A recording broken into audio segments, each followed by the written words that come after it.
Assalamualaikum warahmatullahi wabarakatuh. Waalaikumsalam warahmatullahi wabarakatuh. Selamat siang teman pemilih. Senang sekali saya Dindin Khan dapat berjumpa kembali dengan teman pemilih dalam acara Katumbiri, kupas tuntas dalam bincang demokrasi. Katumbiri diselenggarakan oleh KPU Kota Bogor dalam rangka melaksanakan pendidikan pemilih berkelanjutan yang melibatkan partai politik peserta pemilu tahun 2019. Dan alhamdulillah pada hari ini telah hadir Sekretaris Umum DPD Partai Keadilan Sejahtera Bapak Karnain Ashar. Assalamualaikum Bapak. Waalaikumsalam warahmatullahi wabarakatuh. Apa kabar Bapak? Alhamdulillah sehat Kang Dingdin. Alhamdulillah ya. Teman pemilih, selain sebagai Sekretaris Umum DPD Partai Keadilan Sejahtera, Bapak Karnain juga menjabat sebagai Ketua Fraksi PKS DPRD Kota Bogor. Baiklah teman pemilih, sesuai dengan nama acaranya Katumbiri, kupas tuntas dalam bincang demokrasi. Maka pada kesempatan ini kami akan mengupas tuntas terkait dengan Partai Keadilan Sejahtera. Bapak Karnain, Partai Keadilan Sejahtera adalah partai yang berdiri pada tanggal 20 Juli tahun 1998 dengan nama awal partai adalah Partai Keadilan. Kemudian menjadi peserta pemilu dengan nama Partai Keadilan Sejahtera pada pemilihan umum tahun 2004. Nah, sebenarnya apa latar belakang didirikannya Partai Keadilan Sejahtera? Ya, terima kasih Kang Dindin. Secara kultural, awalnya Partai Keadilan sebelum menjadi Partai Keadilan Sejahtera adalah gerakan kultural dengan melakukan gerakan penyadaran dengan pendidikan kajian-kajian keislaman yang berbasis pada aktivitas kemahasiswaan di kampus. Kemudian di era reformasi, para aktivis dakwah ini kemudian bersepakat untuk melakukan partisipasi politik di era reformasi dengan bersama-sama untuk mendirikan lembaga partai yang kemudian diberi nama Partai Keadilan yang dideklarasikan pada tanggal 20 Juli 1968 di Al-Azhar. Ya.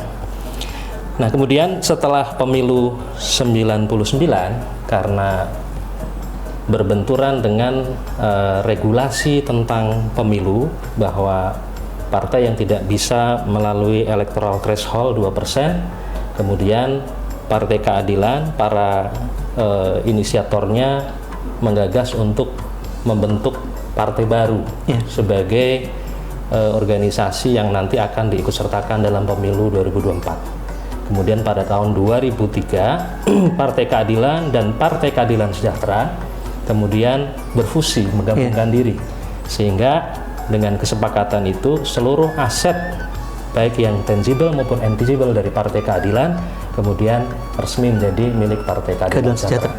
Kemudian pada tahun 2004 PKS sebagai gabungan dari PK dan PKS ikut partisipasi dalam pemilu 2004 dan akhirnya lolos electoral threshold dan mengirimkan 45 anggota DPR RI di tingkat pusat.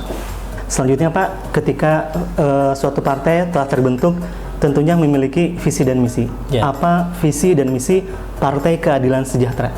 Ya, kalau visi kerja sesuai hasil Majelis Syuro tahun 2015, PKS memiliki visi menjadi partai dakwah yang kokoh untuk berkhidmat bagi umat, bangsa dan negara. Tetapi secara umum, visi dari Partai Keadilan Sejahtera adalah ingin mewujudkan cita-cita negara Republik Indonesia yang tercantum di dalam pembukaan Undang-Undang Dasar Negara Republik Indonesia tahun 1945. Apa saja program-program dari Partai Keadilan Sejahtera, terutama pada tahun 2020-2021? Ya, jadi secara umum tanggung jawab PKS kepada masyarakat pertama adalah melakukan pendidikan. Pendidikan dalam arti sempit adalah melakukan pembinaan untuk menumbuhkan kesadaran berislam dari anggota partai maupun masyarakat pada umumnya. Yang kedua adalah melakukan pelayanan masyarakat. Jadi fungsi partai adalah memberikan pelayanan dari berbagai aspek kebutuhan dasar sampai kebutuhan yang memang menjadi tuntutan aktual dari masyarakat untuk memenuhi kebutuhan-kebutuhan kehidupan yang kompetitif di masa-masa, apalagi di masa-masa sulit. Di antaranya adalah, kalau aspek lain ini adalah yang populer di kalangan masyarakat, PKS hadir di tengah-tengah masyarakat untuk melakukan pelayanan kesehatan. Kemudian pelayanan-pelayanan lain yang memang sangat dibutuhkan oleh masyarakat untuk terpenuhi dalam situasi dan kondisi yang dihadapi oleh masyarakat pada umumnya. Kemudian yang ketiga, kita juga melakukan tugas-tugas pembelaan, advokasi terhadap masyarakat yang memang pada posisi tertentu mengalami tingkat kesulitan, tidak bisa mengakses langsung terhadap layanan-layanan yang ada di layanan publik, pemerintah, maupun layanan-layanan yang lain yang bisa diadvokasi oleh fungsi dari partai, khususnya Partai Keadilan kepada masyarakat. Karena kan kita tahu bahwa di Indonesia, di dunia sedang terjadi wabah. Apa program dari Partai Keadilan Sejahtera dalam COVID-19 ini?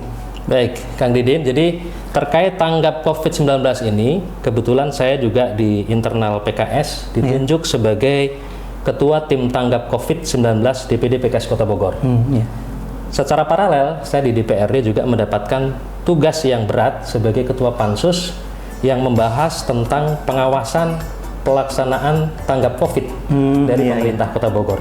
Kembali ke PKS, yang dilakukan PKS di era COVID ini adalah pertama, melakukan mitigasi kesehatan. Jadi sasaran utama kita adalah melakukan mitigasi kesehatan kepada kader. Kemudian kita juga membackup mitigasi kesehatan terhadap unsur masyarakat yang mengkomunikasinya dengan PKS.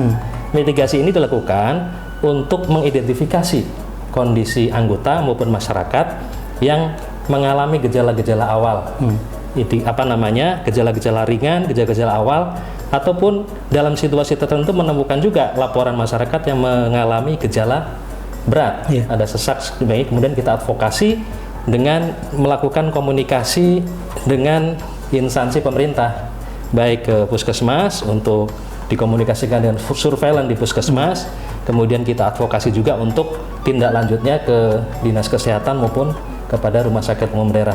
Kemudian yang kedua juga melakukan mitigasi ekonomi, artinya beberapa bagian masyarakat yang terdampak langsung maupun tidak langsung terhadap situasi pandemi ini perlu sentuhan tanggap sosial ekonomi.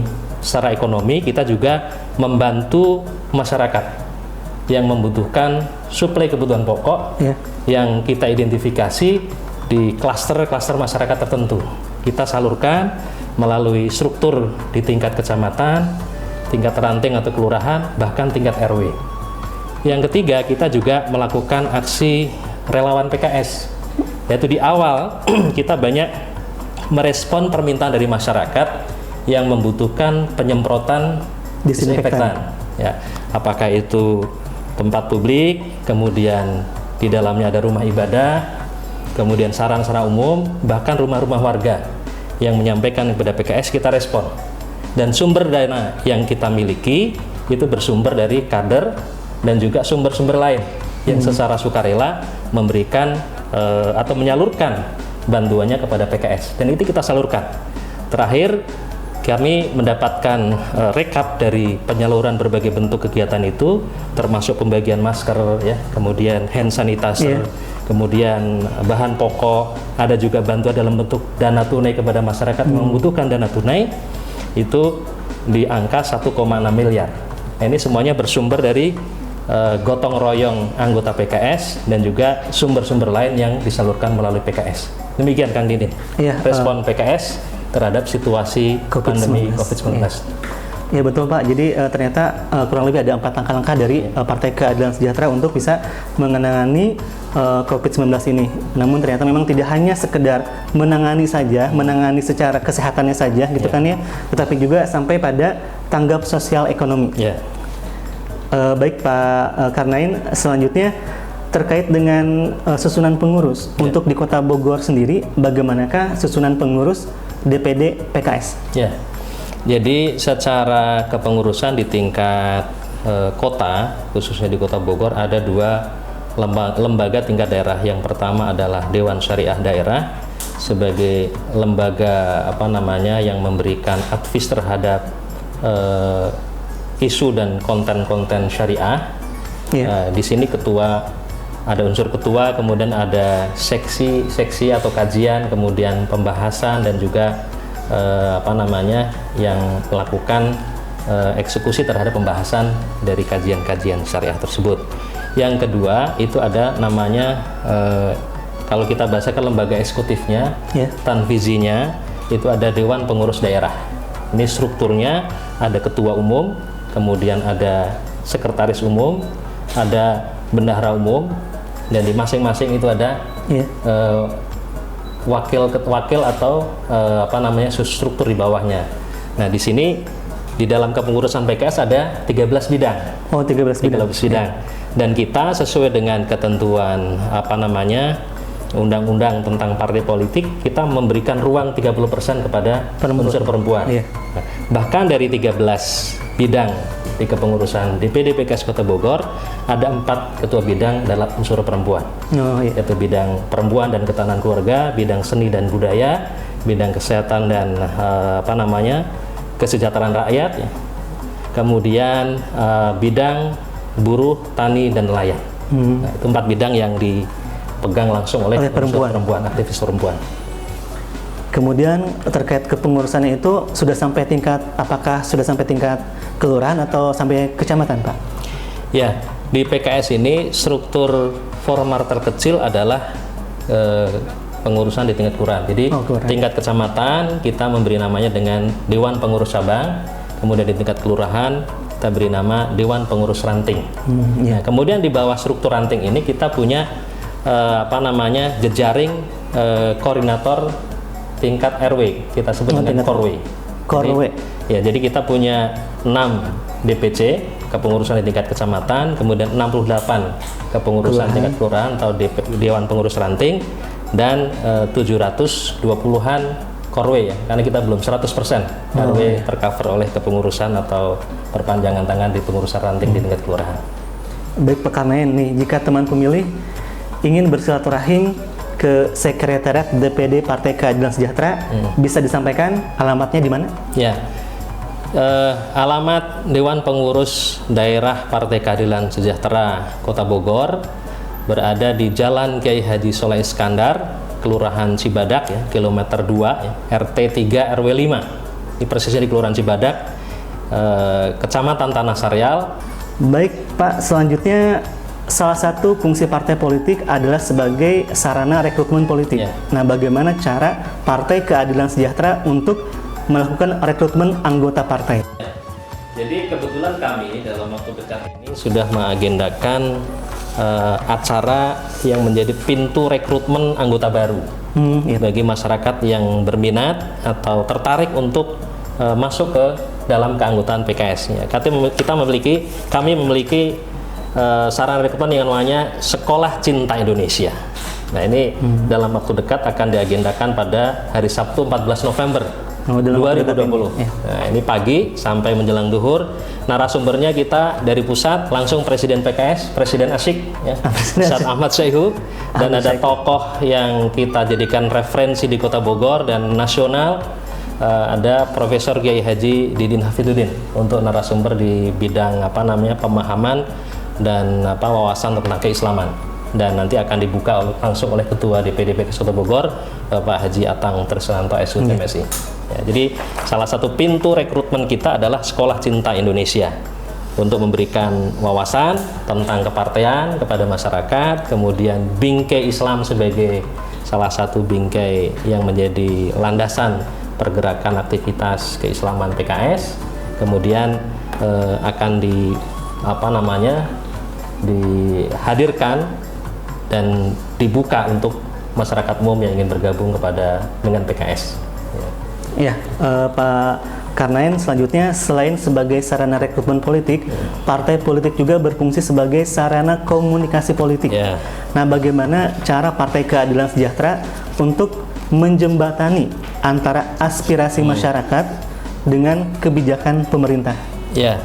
Jadi ini memang penting ya, menjadi perhatian dari PKS dalam hal ini, dalam aspek kebijakan publik ini. Perpanjangan struktur PKS adalah fraksi PKS di DPRD Kota Bogor. Karenanya fraksi PKS menjadikan salah satu hari dari 7 hari yang kita miliki ini menjadi hari aspirasi bagi masyarakat. Hari aspirasi. Jadi kita dari fraksi PKS DPRD Kota Bogor menentukan bahwa hari Selasa, besok hari Selasa ini menjadi salah satu hari yang dibuka ruang terbuka bagi masyarakat menyampaikan aspirasinya kepada masyarakat. Jadi kapan setiap hari Selasa masyarakat sesuai jam kerja, karena kita juga terikat dengan jam kerja di kantor, dipersilahkan untuk memanfaatkan hari aspirasi ini untuk menyampaikan aspirasinya kepada fraksi PKS.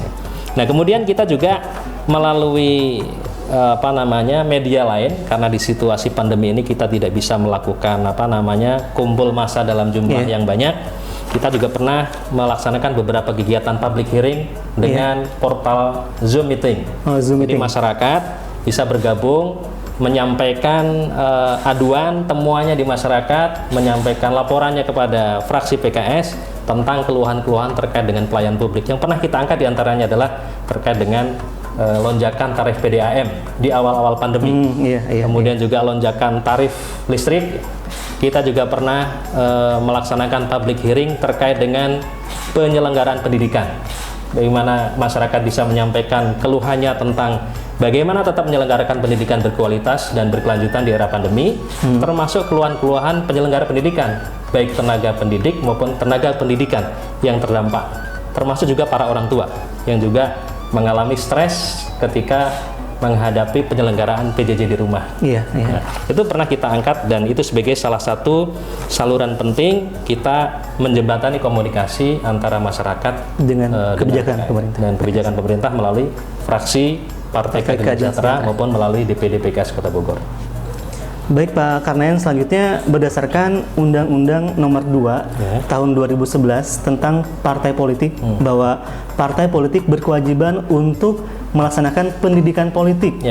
Nah, bagaimana cara Partai Keadilan Sejahtera untuk melaksanakan pendidikan politik kepada anggota partai dan masyarakat? Jadi sarana-sarana komunikasi publik ini kita memang betul-betul kita optimalkan untuk melakukan pendidikan politik kepada masyarakat. Nah, karenanya kita juga membuat sesi-sesi webinar di masa pandemi ini, di antaranya isu-isu yang aktual ya, misalnya bagaimana meningkatkan penghasilan di era pandemi. Ini termasuk hadirnya PKS memberikan wawasan dan juga pendidikan bahwa situasi pandemi ini tidak menyebabkan masyarakat kemudian berserah diri terhadap situasi. Kemudian kita hadirkan narasumber untuk memberikan pencerahan kepada masyarakat. Dalam aspek kehidupan keluarga juga kita pernah menghadirkan kegiatan webinar untuk seri pembinaan keluarga, itu bahagia dan bebas cemas bersama keluarga di masa pandemi. Ini kita hadirkan narasumber konsultan keluarga. Ada Pak Cahyadita Karyawan dari Yogyakarta yang sudah banyak memberikan pencerahan di beberapa tempat dan kita hadirkan di Kota Bogor. Dan ini cukup responnya sangat bagus bagi masyarakat. Kemudian kita juga ada sebagian masyarakat yang mengalami kesulitan mengakses layanan kesehatan. Karena ketidaktahuan, karena informasi yang mungkin tidak sampai kepada masyarakat, kita juga melalui relawan-relawan PKS, melalui struktur PKS di tingkat kecamatan dan ranting, kita berikan wawasan tentang bagaimana melakukan advokasi kesehatan bagi masyarakat. Jadi ini upaya-upaya yang kita lakukan kepada masyarakat di situasi pandemi. Dan yang populer juga ketika mudik damper ini juga populer, kita juga menghadirkan narasumber dari unsur pemerintahan, kepala dinas, Pak Anas waktu itu kita undang juga, kemudian juga praktisi, webinar tentang urban farming. Jadi situasi-situasi ini tetap kita kelola dan kemudian kita manfaatkan untuk memberikan wawasan dan pencerahan kepada masyarakat agar memiliki informasi, memiliki knowledge, memiliki ilmu untuk bergerak melakukan respon situasi agar bisa survive dalam situasi pandemi. Ternyata luar biasa ya apa yang disampaikan terkait dengan pendidikan politik. Jadi melaksanakan webinar dengan tema-tema yang tentunya disesuaikan dengan kondisi yang sekarang. Nah, kalau untuk kedepannya dalam waktu dekat akan ada webinar apa nih dari Partai Keadilan Sejahtera? Ya, yang sedang berjalan dan masih berlangsung sampai beberapa waktu depan adalah bidang pembinaan jaringan ekonomi ini melaksanakan webinar dengan pelatihan internet marketing yang kurang lebih dilakukan selama 7 kali tatap muka melalui Zoom meeting juga. Dan ini peminatnya memang antusias juga. Anak-anak remaja milenial itu sangat antusias untuk ikut kegiatan semacam ini. Dan ini kita hadirkan juga narasumber yang punya pengalaman cukup panjang dan memiliki kompeten di bidangnya. Kompeten di bidangnya di internet marketing. Ini Bang Dimul ini kita hadirkan untuk memberikan coaching kepada remaja, milenial, anak-anak muda. Ya, dari keluarga-keluarga yang punya minat di sini juga banyak yang ikut bergabung di acara ini. Kemudian tadi SCI yang dalam waktu dekat juga akan dilaksanakan secara daring juga. Termasuk juga terus kita continue melakukan mitigasi kesehatan dan ekonomi kepada anggota dan juga masyarakat dalam menghadapi situasi pandemi COVID-19 ini. Ya, baik Pak Karnain, selanjutnya berdasarkan Undang-Undang Nomor 40 Tahun 2009 tentang kepemudaan, pemilih muda adalah pemilih yang berusia antara 16 sampai dengan 30 tahun.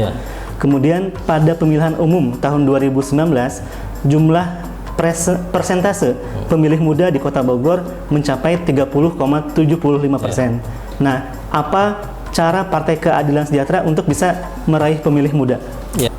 Hadir menyapa segmen ini dengan beberapa kegiatan, diantaranya tadi kalau pendekatan yang sedang in adalah bagaimana masuk interaksi mereka dengan gadget yang sangat tinggi, expert di bidang internet marketing ini untuk menjadi narasumber, meng-coaching. Kita buat kelompok-kelompok coaching internet marketing atau keterampilan di bidang sosial media, dan ini cukup banyak juga peminatnya dan mereka banyak yang kemudian diakomodir melalui Garuda Keadilan. Garuda Keadilan. Jadi ini untuk sayap untuk anak-anak muda Partai Keadilan itu masuk di Garuda Keadilan.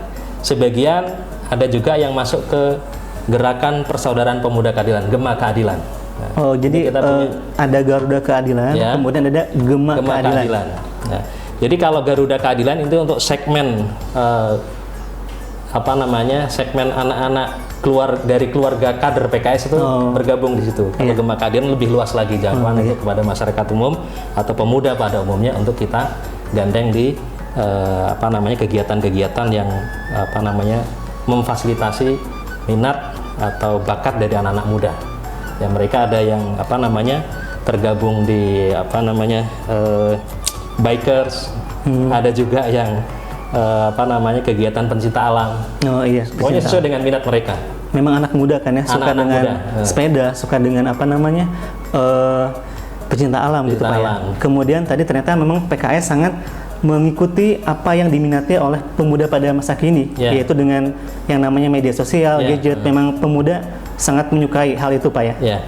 Kita juga pernah mengagendakan lomba yang memang segmennya untuk anak-anak muda, milenial.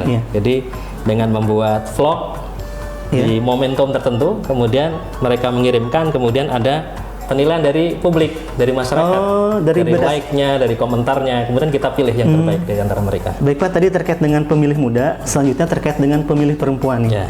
Jadi pada pemilihan umum tahun 2019, jumlah persentase pemilihan umum pemilih perempuan adalah 49,95%. Hampir separuh ya. Betul sekali. Itu tingkat jumlah pemilihnya, bukan tingkat partisipasinya. Tapi kalau tingkat partisipasinya itu sampai mencapai 85,26% partisipasinya ya. Itu kan suatu angka yang memang yang tinggi juga Pak ya. Tapi bagaimana nih strategi dari Partai Keadilan Sejahtera untuk tetap meraih perempuan, pemilih perempuan? Ya, di struktur organisasi PKS punya bidang yang memang membidangi khusus di bidang perempuan. Makanya ada bidang perempuan dan ketahanan keluarga. Dan memang pengarus utamanya adalah pada pembinaan rumah tangga ya, pembinaan keluarga. Karenanya kemudian salah satu program unggulan dari bidang perempuan dan ketahanan keluarga adalah Rumah Keluarga Indonesia. Ini menjadi rumah yang ideal bagi aktivitas perempuan Indonesia di Kota Bogor. Nah, ini awalnya kita mendesain bidang perempuan dan ketahanan keluarga ini membuat rumah keluarga satu kecamatan, satu rumah keluarga Indonesia. Ya, ini virtual ya. Rumah ini virtual, tapi ini semacam program yang mewadahi aktivitas perempuan. Ya. Kegiatan juga variatif sesuai dengan minat dan kecenderungan dari perempuan di wilayah masing-masing. Ada yang kemudian rumah keluarga ini memfasilitasi untuk kajian parenting, ya, diskusi parenting, kemudian juga pelatihan-pelatihan life skill, ya, mungkin merajut, kemudian merangkai bunga, ya. Ada juga demo masak, artinya saling bertukar resep masakan khas masing-masing, kemudian saling bertukar sharing, sharing. Nah, jadi ini tidak tidak monoton bentuknya, adalah format edukasi dalam bentuk seminar, tetapi juga ada kegiatan-kegiatan kreatif yang disesuaikan dengan kebutuhan di lingkungan komunitas perempuan di wilayah masing-masing. Selanjutnya terkait dengan pemilih disabilitas. Pada pemilihan umum tahun 2019, jumlah persentase pemilih disabilitas di Kota Bogor adalah 0,11%. Tidak banyak, namun pemilih disabilitas juga memiliki hak yang sama dengan pemilih lain yang memenuhi syarat.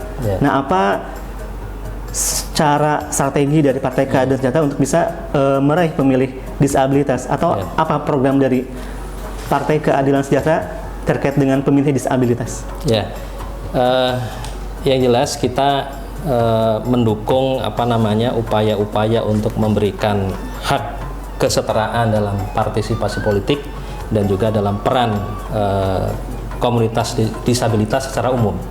Nah, kita di periode sekarang juga sedang membahas bersama pemerintah kota di DPRD Kota Bogor ini raperda tentang disabilitas. Jadi kita kalau di Kota Bogor ini peran di regulasinya adalah mendorong agar kita mengakomodir berbagai kepentingan yang perlu dilindungi melalui regulasi di Kota Bogor.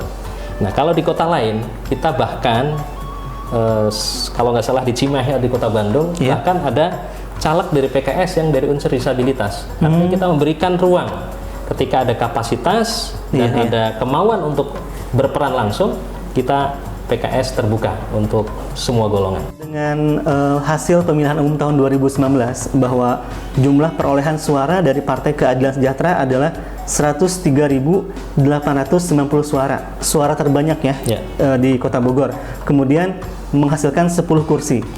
Nah, berdasarkan pengalaman yang sudah ada pada pemilihan umum tahun 2019, strategi apa yang akan dilakukan oleh Partai Keadilan Sejahtera untuk meningkatkan perolehan suara pada pemilihan umum yang akan datang?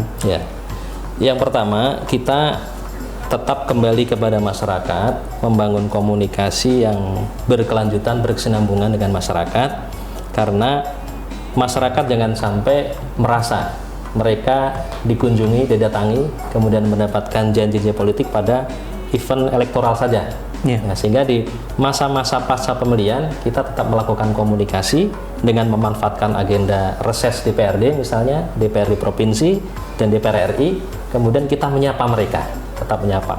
Kemudian yang kedua, kita terus berusaha aspiratif terhadap usulan-usulan dan aspirasi masyarakat yang disampaikan kepada PKS melalui anggota DPRD agar bisa terakomodir dalam kebijakan anggaran di APBD Kota Bogor. Nah, seperti sekarang ini di bulan November ini nanti kita akan mulai pembahasan rancangan anggaran pendapatan belanja daerah tahun 2021, karena aspirasi yang sudah masuk sejak awal tahun 2020 ini nanti akan menjadi poin-poin yang akan kita kawal dalam pembahasan anggaran di tahun 2021.